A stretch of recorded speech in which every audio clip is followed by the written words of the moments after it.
कहीं देर न हो जाए। हेलो, गीत बड़ी अच्छा बा, ये गीत के हम काटत नहीं खे, लेकिन ये छपरा के धरती हो और वैसे भोजपुरी कलाकार हैं।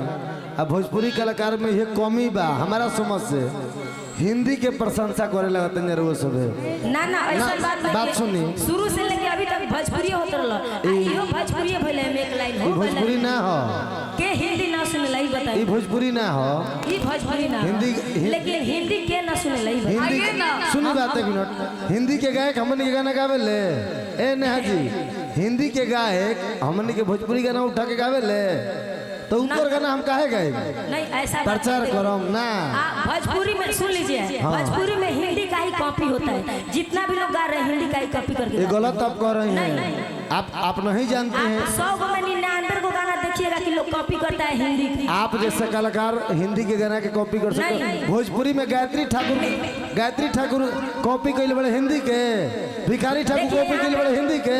ठाकुर जी का बात नहीं हो, भोजपुरी में का भोजपुरी माने सब कुछ, गायत्री ठाकुर भिखारी ठाकुर। देखिए ऐसा नहीं है, नहीं हिंदी का शिकायत मत करिए। मैंने हम वो हमारे बड़ाई करते हैं, वो लोग कहते हैं कि भोजपुरी अश्लील बा, हमारा भोजपुरी अश्लील हो नहीं, वो लोग नहीं बोलते हैं, बोलता है लोग। हम लोग इधर माइक दीजिए। एक बात सुनिए ना, हम लोग हेलो सुनिए वो लोग नहीं आते। प्रचार करने वाले कलाकार को मैं कहता हूँ, आप लोग को गाना है तो ननद भौजाई के नोक झोंक गाइए, भोजपुरी में अच्छा लगेगा। क्या भैया जरूरी ननद भौजाई में भोजपुरी में गाना बा, जौना में नोक झोंक होई तो लोग जो मजा आई, आनंद आई। आ गायत्री ठाकुर जी आ भिखारी ठाकुर जी हिंदी के गाना के कॉपी नहीं कैले, भोजपुरी के अपन गरिमा बा, भोजपुरी मधुर भाषा है, ये रुआ मत भुलाई नेहा जी। नहीं हम नहीं भुला रहे, तो फिर सोचना चाहिए कि यही बिहार के लोग उदित नारायण जी के बुला गवा तो काहे खातिर अलका याग्निक जी हमेशा गांधी मैदान में आते हैं। सुने के मतलब उदित नारायण जी आते हैं, हिंदी को भी सुनते हैं भोजपुरी वाले। आप भी सुनते होंगे, आप भी सुनते होंगे, गलत बात है। नहीं गलत नहीं है, सुनने के सुनते हैं, हम भी सुनते हैं, लेकिन आप कह रहे हैं, सुनिए आप कह रहे हैं हिंदी बेकार है, ऐसा नहीं है। सुनिए आप कह रहे हैं कि भोजपुरी के लोग कॉपी करते हैं हिंदी के, नहीं करते हैं, आप करते होंगे, जो करता होगा वो करता होगा। भोजपुरी अपना संघर्ष है, भैंसा बोले लगा। आप लोग ऐसे हल्ला मत कीजिए, अगर हम सुन रहे हैं तो आप भी मेरा सुनिए। ननद भौजाई के लोग झोंका लगाना हो, कविंदर चाचा हमने ननद भौजाई का हम झोंका गाना लिख रहे हैं, नए लिखले बारे जितेंद्र जख्मी जी। देखिए हम चुप हाँ गाई जख्मी भैया के लिखल ननद भौजाई अल्लाह होई, हमरो इतना घर। देखिए चाचा ई कोई हमारा भोजपुरी आवेला, हम भोजपुरी से आगे बढ़ल बनी, लेकिन देखिए अभी बिल्कुल भोजपुरी हमरा भोजपुरी बोले ना आवेला, बाकी हम गा लीला ठीक ठाक गाइला ना। एक बार ताली बजा दी।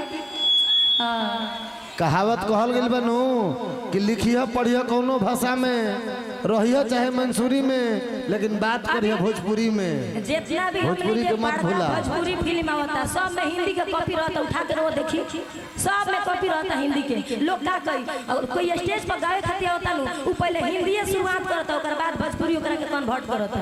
का बताइएगा हो गया लोग भोजपुरी हिंदी। हां जी जाओ ना मंच पर हम घोषक रहला बना बोले दिला, प्रचार ना कर दे। हम बोले हम भोजपुरी से बढ़ल बने तो भोजपुरी के मान सम्मान रखो। हिंदी का ना जायज है, गलत बात ना नाजायज बा ना।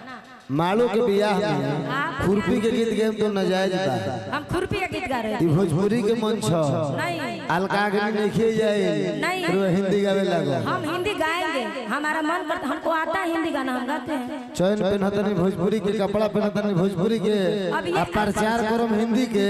सुनिए अभी आप हमको सिखाइएगा कि हम भोजपुरी का चैन पहन रहे हैं, कपड़ा पहन रहे हैं, तब का भोजपुरी सुनिए हमको सब पता है। क्या तो कहाँ से भोजपुरी?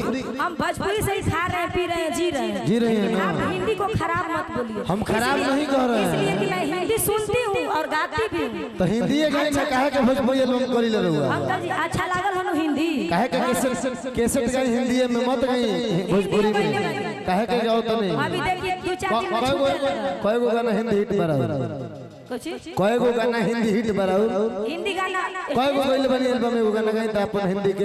हिंदी गाना गाए हैं, अभी रिलीज होगा 2-4 दिन में, आप देखिए रिलीज होगा 500 गाना का दौरा हिट हो गइल में, एको हिंदी नहीं के ना, हिंदी नहीं गाए ना भोजपुरी के कहते हैं कि भोजपुरी में लोग कॉपी करत है नहीं के विदेशिया एकदम कॉपी करत। विदेशिया नाटक में कई गो हिंदी गाना का कॉपी बा बहुत सारा देखिए विदेशिया नाटक में बोलू है नहीं विदेश का मैं बात नहीं कर विदेश का नहीं विदेशिया नाटक में भिखारी ठाकुर के नाटक में कई गो हिंदी के बोलिए कॉपी मैं नहीं मानूं भोजपुरी को मैं हिंदी गाऊंगी हेलो हिंदी का कॉपी करते हैं लोग भोजपुरी ये मानना पड़ेगा भोजपुरी में सुनिए जब से अभी गोलू राजा जी गाए ना एक बात गोलू सुनिए। राजा जी गाए ना गाना आप गोलू राजा के उठा के र्यूमर मत खड़ा करिए सुनिए बात नीमक नहीं उनसे पूछिए मेरा नहीं नहीं हम पूछना चाहेंगे मैं नहीं सुनिए है मैं अपना सुनिए मेरा बात भोजपुरी में जब से ऑटो ट्यून आ गया ना तो भोजपुरी में मंच जब से सुन लीजिए आप बिना मतलब भैया विवाद कर रहे हैं मैं विवाद करना नहीं चाहती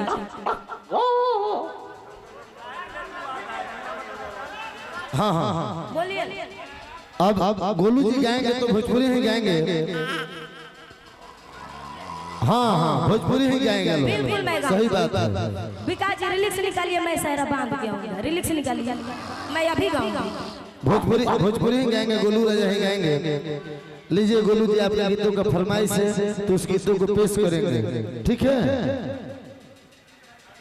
हेलो ऐसा है भाई साहब ज्यादा इस प्रोग्राम में सबसे डिस्टर्ब आप कर रहे हैं डिस्टर्ब नहीं अपना करते काम कीजिए बीच में टोका टोकी मत कीजिए क्या फोन हम टोका टोकी नहीं करते हैं लेकिन भोजपुरी मंच के उद्घोषक हैं गलत होगा तो मैं बोलूंगा आप अपने मनोरंजन के लिए कुछ भी कहिएगा तो नहीं ना मैं सकता हूँ एक कतई बर्दाश्त नहीं होता है आप गार्जियन है आपका सम्मान है बड़े भाई है इसलिए वो ना ना ना ना ना ना मनोरंजन खातिर कुछ हुई थोड़े हम अपन मंच के गरिमा कायम रखम ना ओ में कतई गलती ना कर सकेला भले कोई कुछ कह दे आप उस रिलीज से निकालिए मैं एक धर्म चल दे लेकिन गलती हम बर्दाश्त ना करम उद्घोषक हैं उद्घोषणा करैल बने हम बेड़ी बांधे तो नहीं खियाई राइट मनरेगा के मजदूर तो हैं हम मैं रिलीज से निकलवा रहा हूँ जब तक बोलूँ भैया एक गाना गाओ। भोजपुरी में कोई गलती कह के निकल जी हम बर्दाश्त कर ले आपको तो बोलना ही नहीं चाहिए जब यहाँ के पब्लिक हिंदी का डिमांड करे तो आप कौन होते हैं बोलने वाले कि नहीं भोजपुरी गाइए मैं महाराज ऐसे नहीं होता है भैया सुर दी हरिया सुर दे भिखारी भाई भैया आशिक लोग आराम कर इंटरवल है आशिक लोग 3 घंटा से बजावता है 10 मिनट आराम कर देलक उहे इंटरवल है पूरा सुर गोलो वाह देखिए यहाँ पे कोई सुनिए मैं इस गाना को खत्म कर दी थी इन्होंने क्यों बोला कि हिंदी मत गाइए तो बड़ा से शुरू से लेकर अभी तक भोजपुरी होते रहो अब भोजपुरी में हिंदी हम गौनी ए भाई ये लोग बड़ा मुस्कुराते हैं चलो पूरा भोजपुरी हिंदी का कॉपी करता हम ए हिंदी नेहा नहीं जी आप मेरे साथी बन जाइए आइए ना यहाँ पे जितना लोग हैं इसमें से 100% में 99% लोग हिंदी सुनते होंगे कि नहीं एक बार हाथ उठा के बताइए सुनते हैं कि नहीं